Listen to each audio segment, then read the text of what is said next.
You did mention a little bit that it's a more unique reason as to why it's going to get chillier. Yeah, exactly. We don't have this big cold front that's going to, push through. We have this low coming in from the west and one coming in from the south. And it all goes back, if you trace this weather pattern back, it goes all the way back to the Pacific from last week. It is chile con carne. It is in the 40s here on this Monday. We are going to see temperatures warm up this week, and then whoop, right in time for Bridge Day, we are back in the cold spell. But it's not from a cold front. It's actually from a tropical system that was several hundred miles away from the region.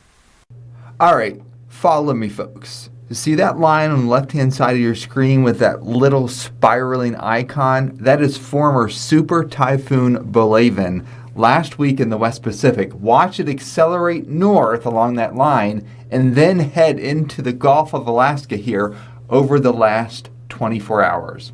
We can really see it with the pressure field. Watch Bolaven accelerate towards Alaska. A big blue blob develops in the Gulf of Alaska, expands a ridge across the west, and that will send a downstream trough or cold blast into our region just in time for this weekend.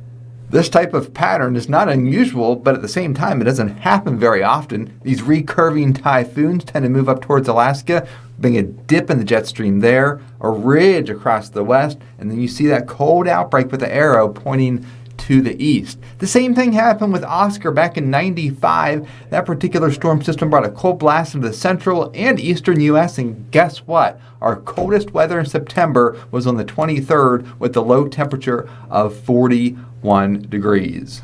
Of course, as we go through the work week, we will bring you the latest forecast for the weekend because all eyes are on it, with it being Bridge Day, one of the biggest events here in southern West Virginia. Chief Meteorologist Chad Merrill for Newswatch.